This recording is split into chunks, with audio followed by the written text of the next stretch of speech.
નમસ્કાર, ન્યૂઝ બુલેટિનમાં આપનું સ્વાગત છે। હું છું પંકજ શર્મા। શરૂઆત એક મહત્વપૂર્ણ ખબરથી કરીશું। કચ્છથી આવી રહ્યા છે સમાચાર।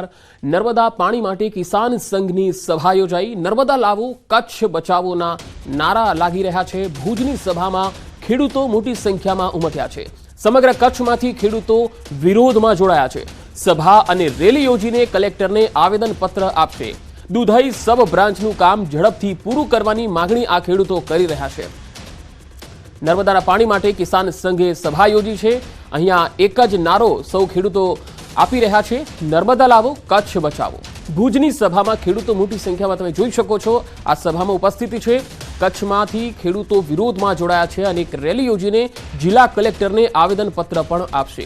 આ ખેડૂતોની માંગ છે કે દુધઈ સબ બ્રાન્ચનું કામ જલ્દી પૂરું કરવામાં આવે।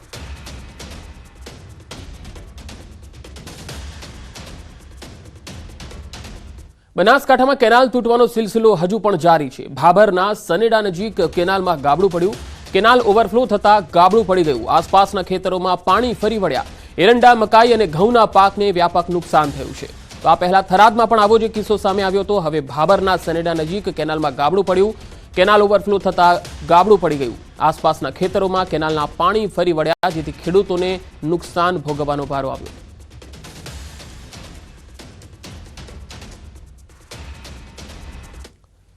ખેડૂતોને લોન મામલે ગેનીબેને સીએમને પત્ર લખ્યો છે। સિબિલ ખરાબ થતા ખેડૂતોને બેંક લોન આપવામાં આવતી નથી। લોન ભરવામાં મોડું થતા લોન આપતા નથી। ખેડૂતોને લોન મામલે ગેનીબેને મુખ્યમંત્રીને પત્ર લખ્યો છે। તેમણે કહ્યું છે કે સિબિલ ખરાબ હોવાના કારણે ખેડૂતોને બેંકો લોન જ નથી આપી રહી।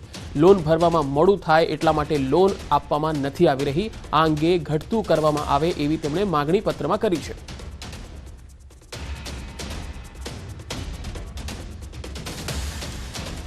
एक बाजू घणा लोकोए बेंकोनी उठांतरी करी, घणा लोकोए करोड़ों रूपियाનું ઉદ્યોગપતિઓ જે લોન લે છે અને એને માફી આપે છે સરકાર, ત્યારે આ તો ખેડૂત કદાચ મહિનો કે 2 મહિના કોઈ કારણોસર લેટ થઈ ગયો હોય અને એના માટે કરીને એને પોતાની ક્રેડિટ સારી નથી એમ કરીને જે સહકારી બેંકો અને રાષ્ટ્રીયકૃત બેંકો લોન આપતી નથી, એના માટે કરીને મેં મુખ્યમંત્રી સાહેબને લેટર પણ લખ્યો છે। વલસાડના પારડી હાઈવે પર ટેમ્પોમાં આગ લાગી ગઈ। આગમાં કોઈ જાનહાનિના સમાચાર નથી। ફાયર બ્રિગેડે આગ પર કાબુ મેળવ્યો છે। મુંબઈથી અમદાવાદ જઈ રહ્યો હતો ટેમ્પો। વલસાડના પારડી હાઈવે પર ટેમ્પોમાં આગ લાગી ગઈ। કોઈ જાનહાનિના અહેવાલ નથી। ફાયર બ્રિગેડે આગ પર કાબુ મેળવી લીધો છે। મુંબઈથી અમદાવાદ જતો હતો ટેમ્પો।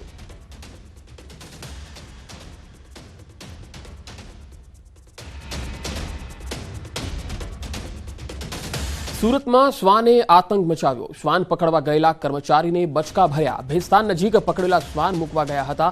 પિંજરામાંથી બહાર કાઢવા જતા બચકું ભર્યું હતું। તો સુરતમાં શ્વાનનો ફરી એકવાર આતંક જોવા મળ્યો। શ્વાન પકડવા ગયેલા કર્મચારીને બચકા ભરી લીધા। ભેસ્તાન વિસ્તારનો આ બનાવ છે, જ્યાં પકડેલા શ્વાનને મૂકવા ગયા હતા। પિંજરામાંથી બહાર કાઢવા જતા તેણે બચકા ભરી લીધા। બે અલગ અલગ તસવીરો આપણે બતાવી રહ્યા છીએ। શ્વાન પકડવા ગયેલા કર્મચારીને શ્વાને જ બચકા ભરી લીધા। કર્મચારી ઘાયલ થયો। ભેસ્તાન નજીક જે શ્વાન પકડવામાં આવ્યા હતા તેને મૂકવા માટે ગયા હતા, ત્યારે પિંજરામાંથી બહાર છૂટા મૂક્યા ત્યારે તે શ્વાને બચકું ભરી લીધું। સુરત મહાનગરપાલિકામાં હાજરી કૌભાંડ સામે આવ્યું। નોકરી પર નહીં આવશો તો પણ પુરાઈ જશે હાજરી। 500 આપો અને ગેરહાજરના થઈ જાઓ હાજર। વિડીયો સોશિયલ મીડિયામાં વાયરલ થયો છે।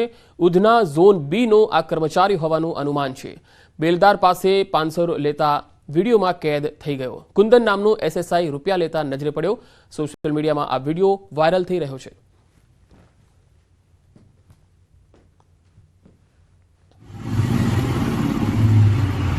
जल्दी आओ।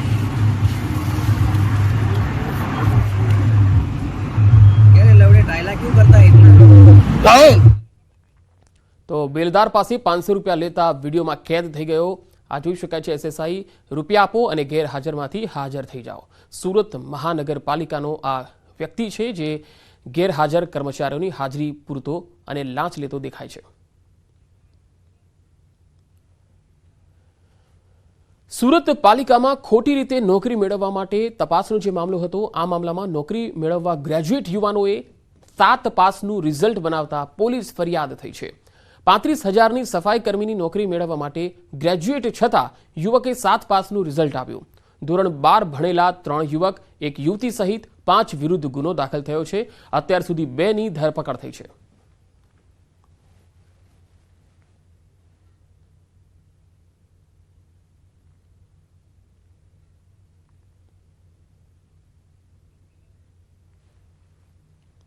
બનાસકાંઠામાં મામલતદારના બનાવટી સહી સિક્કાથી ખેડૂતોને લૂંટનારો સકંજામાં આવી ગયો.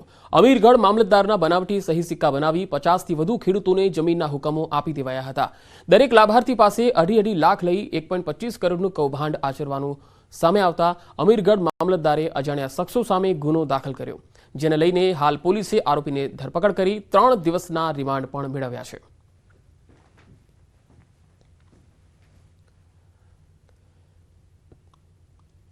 ગિફ્ટ સિટીમાં એટીએમમાંથી લાખોની ઉઠાંતરી થઈ. પર્સ ચોરી કર્યા બાદ 1.30 લાખની રોકડની ચોરી. એલસીબીએ 2 આરોપીની ધરપકડ કરી છે. તસવીરોમાં જોઈ શકાય છે કે આરોપીઓ એટીએમમાં દાખલ થઈ રહ્યા છે. ફૂડ કોર્ટના ઓપનિંગ કાર્યક્રમમાં વેપારીના પર્સની ચોરી થઈ હતી. પર્સમાંથી એટીએમ સાથે પાસવર્ડ મળતા 1,30,000 ઉપાડી લીધા.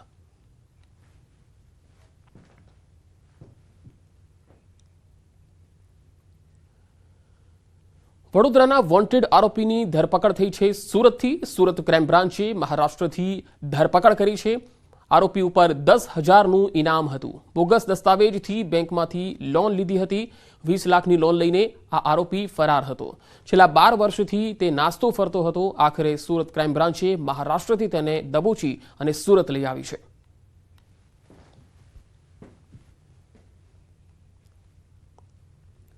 સુરત ક્રાઇમ બ્રાન્ચને મોટી સફળતા મળી. રિક્ષામાં પેસેન્જરની નજર ચૂકવીને લૂંટ ચલાવતો આરોપી પકડાયો છે. આરોપી આસિફ અઝીડ શેખની ધરપકડ કરાઈ છે.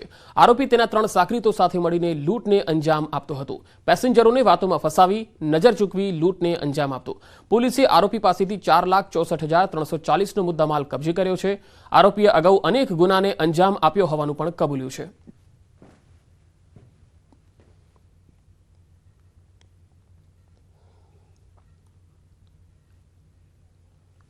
શહેર કોટડામાં ફાયરિંગ સાથે નિષ્ફળ લૂંટનો પ્રયાસનો મામલો. શહેર કોટડા પોલીસે 2 આરોપીની ધરપકડ કરી છે.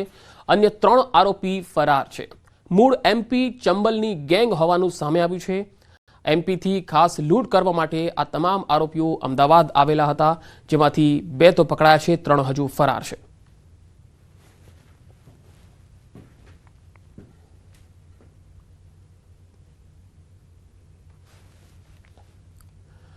અમદાવાદમાં મોબાઈલ ચોરીનો શક રાખીને માર મારવામાં આવ્યો. યુવકનું સારવાર દરમિયાન મૃત્યુ થઈ ગયું. કાગડાપીઠ પોલીસે 2 યુવકો સામે ફરિયાદ નોંધી છે. અમદાવાદમાં મોબાઈલ ચોરીનો શક રાખીને માર માર્યો હતો. યુવકનું સારવાર દરમિયાન મોત થયું. કાગડાપીઠ પોલીસે 2 યુવકો સામે ફરિયાદ નોંધી છે.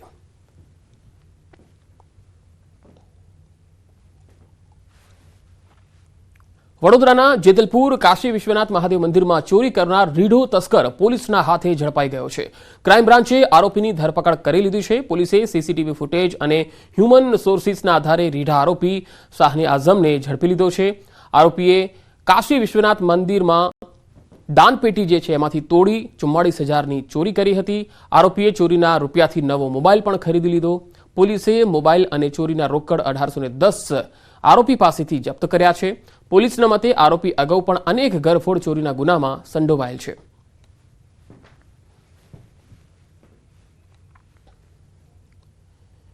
ખેડાનો નડિયાદ ટાઉન પોલીસ મથકનો એએસઆઈ 25,000ની લાંચ લેતા પકડાયો છે. જામીન બાબતે એએસઆઈએ 1 લાખની લાંચ માંગી હતી.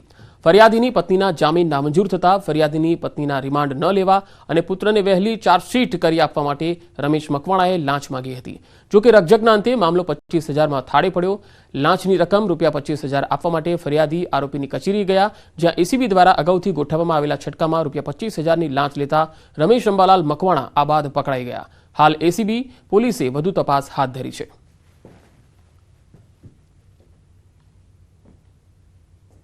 રાજ્ય સેવક પંચોને બોલાવી ટ્રેપનું આયોજન કરતા ટ્રેપ દરમિયાન આક્ષેપિત રમેશભાઈ અંબાલાલ મકવાણા કે જેઓ IUCAW યુનિટ ખાતે એક રાઇટર તરીકે અનારામ એએસઆઈનો હોદ્દો ધરાવે છે, તેઓ તેમની ઓફિસમાં ફરિયાદીશ્રી જોડે હેતુલક્ષી વાતચીત કરી લાંચના નાના ₹25,000 લઈ અને પકડાઈ ગયેલ.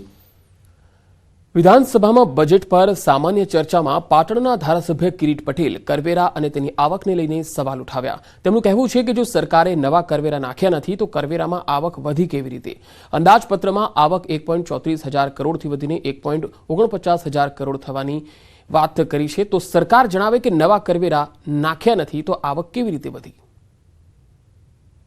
જે આંકડા બતાવ્યા છે એની અંદર આગામી સમયની અંદર કરવેરાની આવક 1.49 લાખ થવાની છે, એટલે કે 15,000 કરોડ રૂપિયા વધુ આ આવક કયા કરવેરામાંથી આવવાની છે એ સરકાર બે મોઢાની વાતો કરે છે કે અમે કરવેરા નાખ્યા નથી, તો કરવેરાની આવક આ વધી કઈ રીતે?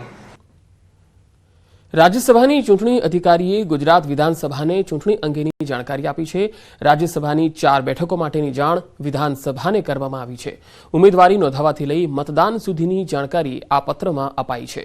રાજ્યસભાની 4 બેઠકો અંગે આ જાણકારી આપવામાં આવી.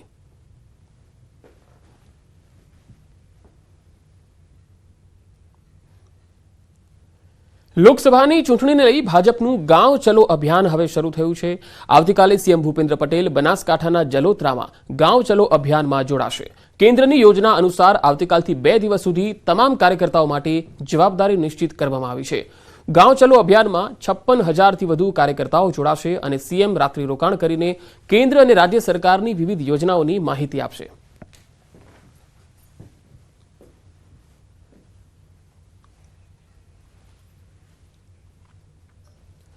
દાહોદમાં અકસ્માત રોકવા તંત્રની નવી પોલિસી. બાઇકની પાછળ બેઠેલા વ્યક્તિએ પણ હેલ્મેટ ફરજિયાત પહેરવું પડશે. હેલ્મેટ ન પહેરનાર સામે કાર્યવાહી થશે. પ્રથમ કેસમાં 3 માસ માટે લાયસન્સ રદ થશે અને બીજી વખત જો હેલ્મેટ નહીં પહેરી હોય તો કાયમી ધોરણે લાયસન્સ રદ કરાશે. જિલ્લા પોલીસ વડા અને આરટીઓએ આ નિર્ણય કર્યો છે.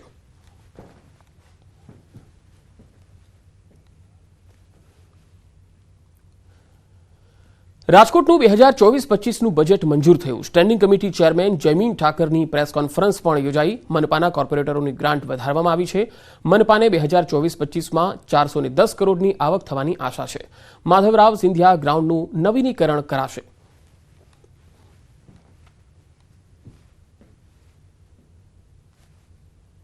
ઝીરો થઈ ગઈ છે.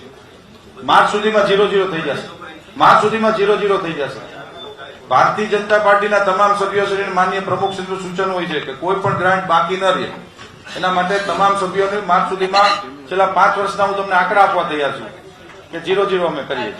મેં એટલા માટે જ આપને કીધું છે કે આ વ્હાઇટ ટોપિંગ સેલની રચનાનું માત્ર ને માત્ર કારણ એ જ છે કે ક્યાંય ખાડા ન પડે. 15 વર્ષ સુધી બોર્ડની સ્ટ્રેન્થ જળવાઈ રહે છે. ગમે તેટલો વરસાદ આવે, કોઈ પણ ગમે તેટલા વરસાદની અંદર આ વ્હાઇટ ટોપિંગ સેલની અંદર ક્યારે ખાડો નથી પડતો. એના માટેની જે યોજના અમે લઈને આવ્યા છે. વિશ્વ ઉમિયા ફાઉન્ડેશન, વીએચપી અને અખિલ ભારતીય સંત સમિતિ દ્વારા રામ મંદિરના કાર સેવકોનું આવતીકાલે સન્માન યોજાશે. રામ મંદિરમાં મહત્વનું યોગદાન આપનાર કાર સેવકોને યાદ કરી અભિવાદન કરાશે. આ પ્રસંગે અખિલ ભારતીય સંત સમિતિના રાષ્ટ્રીય અધ્યક્ષ અવિચલદાસજી મહારાજે જણાવ્યું હતું કે અમદાવાદ બાદ પાવાગઢમાં પણ કાર સેવકોના સન્માનનો કાર્યક્રમ રાખવામાં આવ્યો છે.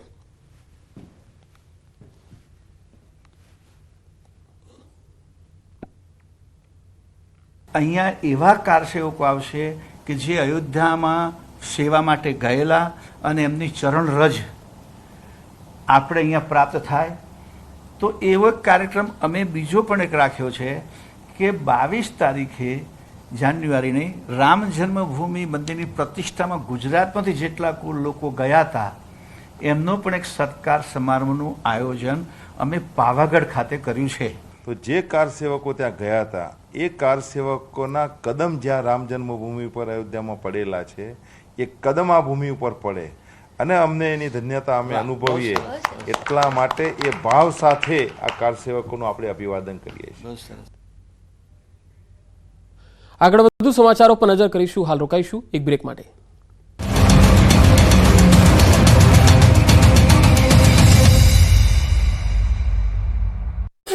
વિશલસર તળાવ તંત્રના પાપે દેશલસર તળાવમાં જળકુંભીનું સામ્રાજ્ય છવાઈ ગયું. તળાવ પર જળકુંભીએ કબજો જમાવી લેતા તળાવ હતું ન હતું થઈ ગયું. તળાવનું નામો નિશાન રહ્યું નથી. તળાવની હાલત દયનીય બની ગઈ છે. ભુજમાં આવેલું રાજાશાહી સમયનું ઐતિહાસિક દેશલસર તળાવની પાસે અવદશા જોવા મળી છે. પાલિકા દ્વારા થોડા સમય પહેલા તળાવની સફાઈ કરવામાં આવી હતી, ત્યારે ફરીવાર તળાવમાં જળકુંભી ઉગી નીકળતા વિપક્ષે કોંગ્રેસે ભ્રષ્ટાચારના આક્ષેપ કર્યા છે. પાલિકા દ્વારા દેશલસર તળાવના બ્યુટિફિકેશન માટે મોટી વાતો કરવામાં આવી છે અને જાહેરાતો પણ થઈ હતી. ભુજ નગરપાલિકા દ્વારા દિલ્હીની સંસ્થાની મદદથી તળાવમાંથી જળકુંભી દૂર કરવામાં આવી હતી. ત્યારબાદ તળાવમાં ફરીવાર જળકુંભી ઉગી નીકળી છે. ત્યારે તળાવની સફાઈ પાછળ 55 લાખ રૂપિયા જેટલો ખર્ચ ક્યાં ગયો તે મોટો સવાલ છે. વડોદરામાં ફરી એકવાર રોડના કામમાં ભ્રષ્ટાચાર થયો હોવાનો પર્દાફાશ થયો છે. વડોદરા કોર્પોરેશન અધિકારીઓ અને કોન્ટ્રાક્ટરોની મિલીભગતનો ખુલાસો થયો છે. વડોદરામાં 15 દિવસ પહેલા બનાવેલો રોડ ફરી ખોદી કાઢ્યો હતો. રોડ ટનાટન હતો, છતાં રોડને ખોદી કાઢવામાં આવ્યો. રોડ બનાવવા પાછળ 5 કરોડ રૂપિયાનો ખર્ચ કરવામાં આવ્યો. 15 દિવસમાં જ રોડને ખોદી નાખતા રોડ બિસ્માર બની ગયો. નવા રોડમાં ઠેર ઠેર ખોદકામ કરી જનતાના પૈસાનું પાણી કરી નાખ્યું. ત્યારે કોંગ્રેસના કોર્પોરેટરે ખાડામાં ઉતરીને વિરોધ કર્યો. પરવાનગી લીધા વિના કોન્ટ્રાક્ટર દ્વારા ખોદકામ કરાયો હોવાનો આક્ષેપ કરાયો. નિયમ મુજબ નવા રોડને ખોદવાની પરવાનગી નથી. રોડને થયેલા નુકસાનની ભરપાઈ કોન્ટ્રાક્ટરે કરવાની રહેશે. MGVCLના કોન્ટ્રાક્ટરને નોટિસ ફટકારાશે. તાત્કાલિક ધોરણે રોડ ખોદવાની કામગીરી બંધ કરાવાય. અમદાવાદની શોભા સમાન રિવરફ્રન્ટ હવે વિશ્વનો સૌથી લાંબો રિવરફ્રન્ટ બનશે. હાલ રિવરફ્રન્ટનો વિસ્તાર વધારી વાસણાથી ગાંધીનગર ગિફ્ટ સિટી સુધી 38.2 કિલોમીટર સુધી કરવાનું આયોજન કરાયું છે. આ પૈકી હાલ વાસણાથી શાહીબાગ સુધી 11.2 કિલોમીટરના ફેઝ 1ની કામગીરી પૂરી કરાઈ છે. શાહીબાગથી ઇન્દિરા બ્રિજ સુધીના 5.5 કિલોમીટરનું કાર્ય હાલ પ્રગતિ હેઠળ છે. ફેઝ 3 એટલે કે ઇન્દિરા બ્રિજથી નર્મદા કેનાલ સુધી 5 કિલોમીટર સુધી 1000 કરોડના ખર્ચે કામગીરી કરાશે. ગુજરાત સરકાર દ્વારા દુબઈની શોભા રિયલ્ટી કંપની સાથે MOU કરવામાં આવ્યા છે, જેમાં શોભા રિયલ્ટી ગ્રુપ ₹1000 કરોડના ખર્ચે ફેઝ 3 અંતર્ગત ઇન્દિરા બ્રિજથી નર્મદા મેઇન કેનાલ સુધી રિવરફ્રન્ટ ડેવલપમેન્ટ કરશે. ત્યાંથી આગળ ફેઝ 4 અને 5 ગાંધીનગર ગિફ્ટ સિટી નજીક સાબરમતી રિવરફ્રન્ટ ડેવલપમેન્ટની કામગીરી રાજ્ય સરકાર તરફથી 100 કરોડના ખર્ચે કરવામાં આવશે. યુવકો અજાણી કન્યાઓ સાથે લગ્ન કરતા પહેલા ચેતી જજો. ક્યાંક તમારા ઘરે લૂંટેરી દુલ્હન ના આવે, કેમ કે ફરી એકવાર જૂનાગઢથી લૂંટેરી દુલ્હન પકડાઈ છે. જૂનાગઢમાં લગ્નના બહાને લૂંટ કરાઈ હોવાની ઘટના સામે આવી છે. લગ્નના નામે લૂંટ કરાયાની 6 લોકો સામે ફરિયાદ નોંધાતા 2 લોકોની અટકાયત કરાઈ છે. કેશોદ ગામના એક યુવકે નાગપુરની એક યુવતી સાથે લગ્ન કર્યા હતા. સગાઈ અને લગ્ન સમયે યુવતીએ નાણાં અને દાગીના મેળવી થોડા સમય બાદ ફરાર થઈ ગયા હોવાની ફરિયાદ નોંધાઈ છે. 2,49,000 દાગીના અને રોકડ સહિત યુવતી અને તેની સાથે કામ કરતી ટોળકીએ કુલ 3 લાખ રૂપિયા જેટલા લૂંટી અને ફરાર થઈ ગયા. હાલ 2 લોકોની અટકાયત કરાઈ છે. અન્ય આરોપીની શોધખોળ હાથ ધરાઈ છે. ઈડરમાં તસ્કરો પાણીની પાઇપલાઇન ચોરી ગયા. થયું એવું કે ઈડર નગરપાલિકાની પાણી પુરવઠાની સંપ પરથી લાખોની કિંમતની 70થી વધુ પાઇપો ગુમ થઈ ગઈ, જેની તપાસ માટે પાલિકાએ સમિતિની રચના કરી. ખાનગી એજન્સી દ્વારા આપવામાં આવેલ લેટરપેડમાં 72 નંગ પાઇપો, જ્યારે ઇજનેરના રેકોર્ડમાં માત્ર 32 નંગ પાઇપ ગુમ થયાની માહિતી સામે આવી. વહીવટદાર શાસિત પાલિકામાં ગુમ થયેલ પાઇપ ચોરાઈ કે ગાયબ થઈ તે મુદ્દે તપાસ શરૂ કરી છે. એક પાઇપની આશરે 15,000 કરતાં વધુ કિંમત છે, એટલે લાખો રૂપિયાની પાઇપો કોણ ચોરી ગયું તે ચર્ચાનો વિષય બન્યો છે. હાલ સમગ્ર મામલે પાલિકાને 3 દિવસમાં અહેવાલ રજૂ કરવાના આદેશ અપાયા છે. મોરબીમાં મહિલાને ટ્રક અડફેટે મોત મામલે મોટો ખુલાસો થયો છે. મોરબીની મહિલાનું ટ્રક અડફેટે મોત નહીં, પરંતુ અંધશ્રદ્ધામાં ટ્રકથી કચડી હત્યા નિપજાવી દેવાનો પર્દાફાશ થયો છે.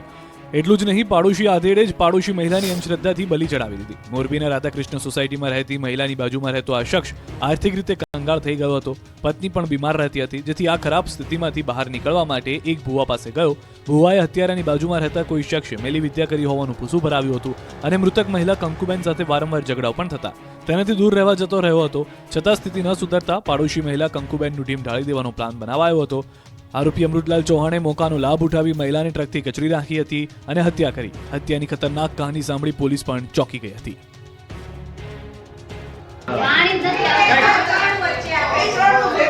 સુરેન્દ્રનગરમાં પાણીના પ્રશ્નથી કંટાળી અંતે મહિલાઓએ નગરપાલિકાને પાણી બતાવ્યું. સુરેન્દ્રનગર સંયુક્ત પાલિકા કચેરીએ મોટી સંખ્યામાં ધસી જઈને હોબાળો મચાવ્યો. સુરેન્દ્રનગરના વોર્ડ નંબર 5માં પ્રેરણા સોસાયટી સહિતના વિસ્તારના લોકો પર ભર શિયાળે લોકો પાણી માટે તરસ્યા રહે છે. પાલિકા દ્વારા પાણી આપવામાં આવતું નથી, ટેન્કરથી પણ પાણી પૂરું પાડવામાં નથી આવતું. આ અંગે અનેકવાર રજૂઆત કરવા છતાં તંત્ર દ્વારા ધ્યાન ન અપાતા સ્થાનિકોમાં રોષ જોવા મળ્યો. સ્થાનિકોએ કચેરીએ પહોંચી હલ્લાબોલ કર્યો. પીવાનું પાણી નિયમિત અને પૂરતા પ્રમાણમાં ન મળતા ઉગ્ર રજૂઆત કરી. પાણી નહીં મળે તો આગામી સમયમાં ઉગ્ર આંદોલનની ચીમકી પણ ઉચ્ચારી છે. સેલવાસમાં દુકાનની બહારથી દૂધની થેલીઓની ચોરીની ઘટનાઓ વધી રહી હતી, જેમાં વધુ એક ઘટના પ્રકાશમાં આવી છે. દુકાન બહારથી દૂધની ચોરીના લાઈવ દ્રશ્યો સીસીટીવી કેમેરા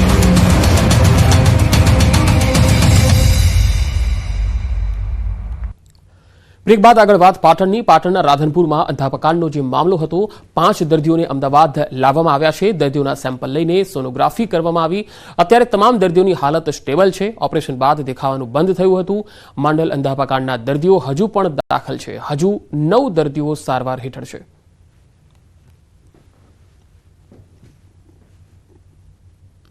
એ દર્દીઓ અત્યારે સ્ટેબલ કન્ડિશનમાં છે અને અત્યારે એ લોકોને સારવાર અપાઈ રહી છે. એ લોકોના સેમ્પલ બી અમે લેબોરેટરીમાં મોકલાયા છે, સોનોગ્રાફી બી થઈ રહી છે, એટલે બધા પેશન્ટ અત્યારે સ્ટેબલ છે. મેઇન એ લોકોની ફરિયાદ છે કે ધૂંધળું દેખાય છે અને થોડું ઘણું પાણી નીકળે છે. માંડલમાં અત્યારે અમારી પાસે 9 દર્દીઓ દાખલ છે. એમાંથી લગભગ બધા દર્દીઓ જે છે એની કન્ડિશન સ્ટેબલ છે અને લગભગ 7ને તો પેશન્ટને ઇમ્પ્રુવમેન્ટ ઉપર છે અને પેશન્ટને અત્યારે બહુ કોઈ ફરિયાદ નથી દુખાવની કે બીજી, અને બધા પેશન્ટ સારા છે.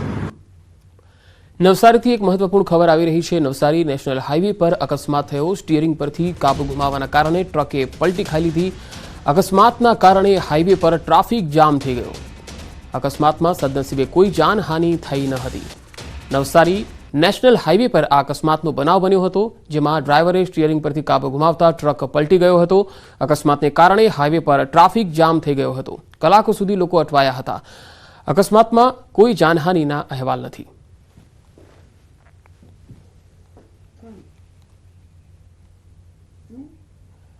બનાસકાંઠામાં નડાબેટ બોર્ડરનો રસ્તો બંધ છે. રિનોવેશનને લઈને થોડા દિવસ માર્ગ બંધ રખાયો છે.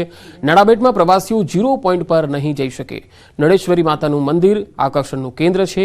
રિનોવેશન બાદ પ્રવાસીઓ મુલાકાત લઈ શકશે.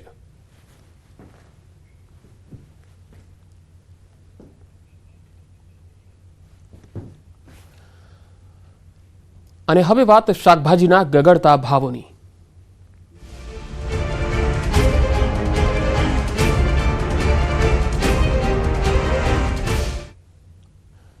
શાકભાજીના ભાવ ગગડતા હવે ખેડૂતો મુશ્કેલીમાં મુકાયા. રાજકોટમાં નજીવા ભાવે શાકભાજી વેચવા ખેડૂતો મજબૂર બની ગયા. ખેડૂતોને જથ્થાબંધ શાકભાજીના નીચા ભાવ મળતા મુશ્કેલી સર્જાઈ છે. રાજકોટમાં રીંગણના કિલો 3 રૂપિયા, કોથમીર 5 રૂપિયા, કોબીજના 6 રૂપિયા, બટાકા 6 રૂપિયા અને સૂકી ડુંગળીના 3.5 રૂપિયા ખેડૂતોને મળી રહ્યા છે. પ્રતિ કિલો એ શાકભાજીના ભાવ ડબલ ડિજિટમાં પણ નથી મળી રહ્યા, જેથી ખેડૂતોની મુશ્કેલી વધી ગઈ છે.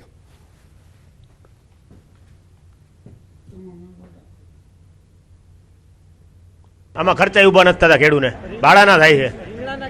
રીંગણા 2.5 થી 5 રૂપિયા, કોબી 5 થી 7, બીટ 2-3 રૂપિયા. આવક જ એવડી છે. મોલ બધો નાખી દેવો પડે છે. 2 રૂપિયા કિલો ટમેટા વેચાય એટલે અમારી પાસે કાંઈ ન થાય. ભાડાના પૈસા થતા નથી. ટમેટા 2-3 રૂપિયા કિલો વેચાય છે. બધાય મંદી જ છે અત્યારે. હા, 2-5. મેં 5 વીઘાના રીંગણા વાવ્યા હતા. અહીંયા ભાડાના થતા નથી. મારે લઈને આવું યાર્ડમાં, ભાડાના પૈસા મને આવતા નથી. વડોદરામાં હરણી તળાવ દુર્ઘટના મામલામાં દુર્ઘટના બાદ હવે બંધ કરાયેલી બોટોનું ઇન્સ્પેક્શન કરાયું. મેરીટાઈમ બોર્ડ દ્વારા ચાણોદ, કરનાળી, શિનોરમાં ઇન્સ્પેક્શન કરવામાં આવ્યું. મેરીટાઈમ બોર્ડે કુલ 133 બોટની ગુણવત્તાની ચકાસણી કરી. રિપોર્ટ તૈયાર કરી 1 સપ્તાહમાં ફિટનેસ સર્ટી ઇસ્યુ કરવામાં આવશે.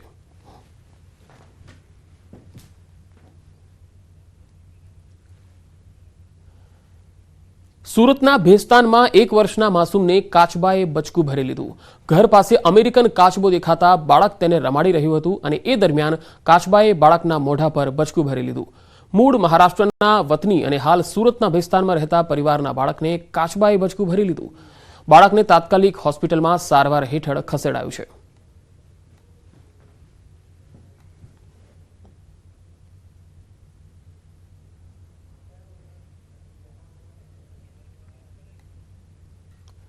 નવસારીમાં પશ્ચિમ રેલવે ગુડ્સ કોરિડોર પર પહેલીવાર માલગાડી દોડાવવામાં આવી.